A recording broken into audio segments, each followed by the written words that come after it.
Hi, everybody. It's Bradley here from Applied. I head up the sales team, and I'm going to be running you through what we've been working on from a product standpoint.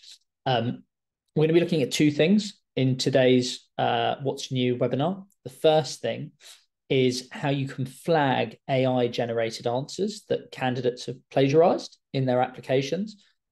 We had a lot of feedback around certain customers having Chat GPT up in one tab and having work sample reviews, so skills-based questions that candidates complete, in another tab, and then trying to cross-reference answers so as to remove signs of plagiarism. We've since brought that all under one roof so that you can do all of your reviewing in one system, that being Applied. And then we've made it easy to identify where multiple people may have flagged AI generated answers that have simply been copied and pasted. And I'll show you how you can mark candidates as rejected off the back of that. So we're one of the few ATSs that's actually looking at the way AI influences our hiring decisions and actively trying to mitigate the use of AI where it's counterintuitive to hiring people based off skill set. The second thing that I'm going to touch on is Spotlight, which is a new bit of functionality we've launched. We've got over 600,000 candidates that have gone through roles at organizations using Applied. Those candidates are often looking for jobs. And there are lots of jobs in Applied at any given moment, circa 300. And we want to make it really easy to connect you with candidates that are from a more diverse pool that might be looking for roles that are similar to the ones that you're hiring in. So I'll touch on how that bit of functionality works. If you're an existing customer of ours, do reach out to your customer success team because they'll be able to run you through how that works as well.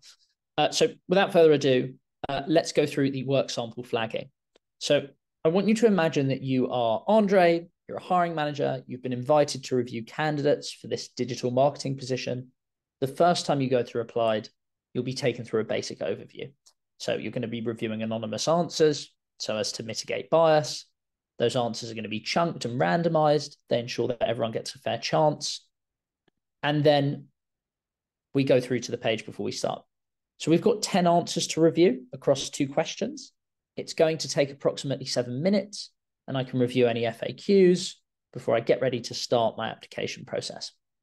Now here, the first thing that you can see that's different if you've used Applied before is we now have an AI-generated answer that would reflect an AI response that we pull from OpenAI and Chat GPT to why do you want to work at the organization and what skills do you want to work on in the role. The review guide is still fully customizable and you can set to whatever you like from 1 to 5 stars so that you're being objective. But the AI answer is pulled from OpenAI. And you can see this fairly generic answer is what we've taken. You might be wondering, why are we not using AI answers and automatically flagging them? There's no real databases or toolkit that exists that can flag AI answers as well as humans, given the subtlety of them. So I want you to imagine you're reviewing this answer. It's not AI generated. We don't need to flag it. We give it 3 stars. And then we move through to answer 2, question 1. And what we can see here is this answer looks a little bit like it might have been AI generated. Now, typically, some people would have looked at an AI answer and would be trying to match them from a different tab or a different browser.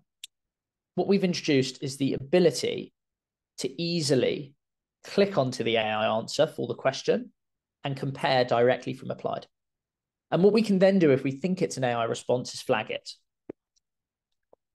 And we flag it as Chat GPT. And then we can mark the answer because other reviewers may not have flagged it and it may not be AI generated. I think in this example, it very clearly is, but we still give the option to score. And then we work our way through the review process as normal with the option to flag. Now you can flag in any way you'd like. We typically advise using it for this use case, but you may want to flag answers that are incomplete or that have they might have misunderstood the question, or create your own scoring marking pattern for the flagging that gives you better ability to shortlist. So then we go through to the next question and you'll see the AI answer is also there for what's your favorite website and how it encourages people to get in touch. And we can see here that the first answer to question 2, we believe has also used AI. So we're going to flag that answer, and we can call the flag whatever we want. We give it a score, and then we continue with our review process. Now, once we've reviewed all of our applications, we get an objective score next to each candidate's application here. We don't tell you which answer has been flagged at this stage. This is for the 3 reviewers, me, Chris, and Jess, to know that we have a high quality talent pool that's been objectively scored and that scores above 4 out of 5. But what we can then do is go to our dashboard when we're deciding which candidates that are in review to progress through to interview. And what we can see is no names under candidates' applications here, but a highlight of which SIF questions have been flagged. And we can then click into individual flags. So this is Willy Wonka's application. They've got 2 flags, but we've only had 1 person review each one of these questions. So Charlie Bucket has reviewed this question and this answer to this question, and they've said, I think it's GPT. You would typically have 2-3 reviewers and would be looking for 2-3 flags to validate whether you should mark them as unsuccessful off the back of plagiarism. If we then go back to the product manager role, under Willy Wonka's application, we might decide that actually they've got 2 flagged answers.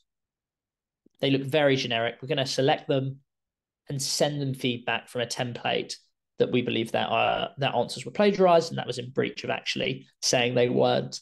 So that's the first thing that we've done differently. We're bringing all of your reviewing under one roof and making it really easy to identify generative AI answers. Now, the next thing I wanted to show you is the candidate spotlight. So this is what's going to be presented to applicants. There are roughly 600,000, or just over, there are actually 800,000 applications that have taken place through Applied. And we work with hundreds of organizations, all of whom are often looking for candidates that belong to a more diverse talent pool, of which ours do. There's a much higher proportion of candidates who are of color, for instance, or who are women in tech roles that are looking for roles and looking for organizations that are using Applied. So what we've created is a way for you to pull those candidates into one place with some additional services that you can add on, talk to our customer success team about, such as having a recruiter actually source applicants for you that have opted into Spotlight. The idea being that candidates say what's important to you. We then match those candidates with organizations that are hiring in similar roles, and they can apply and go through the standard Applied hiring process. And I wanted to show you what Spotlight looks like from a candidate perspective so you know what's coming. So when we're ready to actually get started to apply to a role, we select the function that we're working within or that we're interested in. So let's say we're interested in sales, we are interested in fundraising, and we're also interested in customer service and customer success. And I'm happy to work in any capacity. And I can work in person in London because that's where I'm based. So let's select these 2. And I can work anywhere in the United Kingdom. Salary transparency is important to me. I'm happy to work full-time, part-time. I don't want a contract or temp work, nor do I want an internship or volunteering role. And I want to see mid-level roles. And my name, once you've selected your options, you land on a page that gives you recommendations that might be relevant to the sort of role that you've said you would be interested in. So here we can see we've got one job that directly matches the preferences that I've put in, which is for a fundraising campaign project manager with comic relief. If I click into it, I can be taken through to apply there. We also show similar jobs. So these are all business development, fundraising, sales roles at organizations that are hiring right now, from a volunteer executive at Magic Breakfast to a talent manager at UNICEF, through to an engagement officer at Reengage. So that's the beta version of Spotlight and how that works. We'll be sending around, for those of you who are customers of ours, some details on it and asking if you'd like to enroll. We have a more advanced version of Spotlight that will give you access to a recruiter that can help assist with sourcing candidates that might be relevant for the roles that you're hiring in. So that's what we've been working on at Applied. Thank you so much for tuning in. And do feel free to reach out to me or anyone from the CS team if you're interested in hearing more about any of this functionality. Thanks very much.